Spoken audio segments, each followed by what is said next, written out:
तो ये हमारा खत्म हो चुका है स्तंभ आयु, और अंतिम में बचता है शून्य आव्यूह या रिक्त आव्यूह। शून्य आव्यूह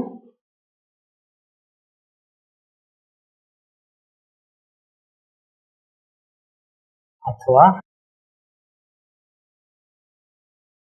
रिक्त आव्यूह।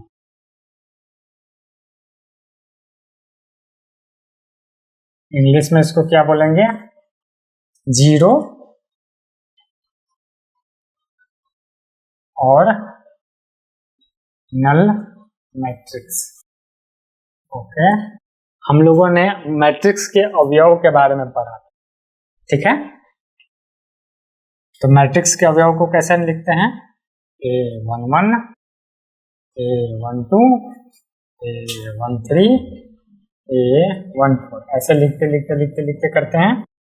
तो मैं यहाँ पे लिखता हूँ 21, 22, 23, 24, A31, A32, A33, A34। हम लोग मैट्रिक्स के अवयव को ऐसा लिखते हैं। अगर ये अवयव शून्य हो जाए, अगर A11 का मान अगर 0 हो जाए और A12 का भी मान 0 हो जाए और A13 का मान भी 0 हो जाए और A14 का भी मान 0 हो जाए और A21 का भी मान 0 हो जाता है, A22 का भी मान 0 हो जाता है, A23 का मान 0 हो सकता है, हो जाता है, A24 का भी मान अगर 0 हो जाता है, A31 का मान 0 हो जाता है, सभी का मान अगर 0 हो जाता है, मैं आगे लिख देता हूँ।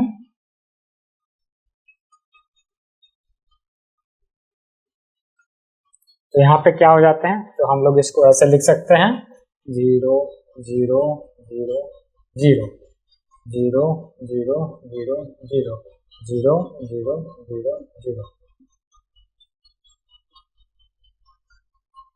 तो इसमें होते हैं, इसका परिभाषा आप लोग लिख लीजिए।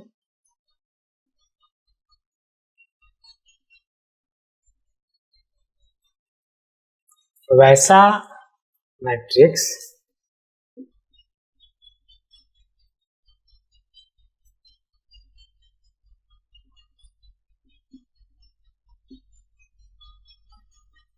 जिसके प्रत्येक अवयव का मान शून्य हो।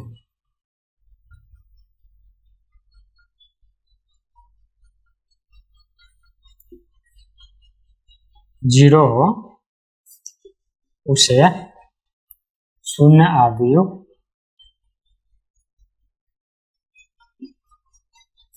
या रिक्त आव्यूह कहा जाता है।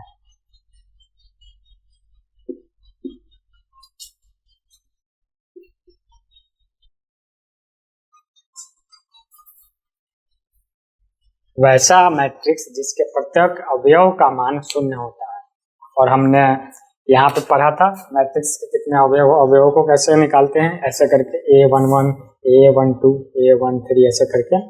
तो अगर इसके प्रत्येक अवयव का मान अगर शून्य हो जाता है, A11 = 0 ऐसे करके सभी का मान अगर 0 हो जाता है, सभी का मान ऑल एलिमेंट प्रत्येक अवयव का मान अगर शून्य हो जाता है तो उसे शून्य आव्यूह या रिक्त आव्यूह कहा जाता है। तो चलिए आज इस वीडियो को यहीं पर रहने देते हैं, और 2-3 मैट्रिक्स के टाइप्स बचे हुए हैं, उसे मैं अगले वीडियो में कंप्लीट कर दूंगा, जैसे कि आव्यूह के विकर्ण होते हैं।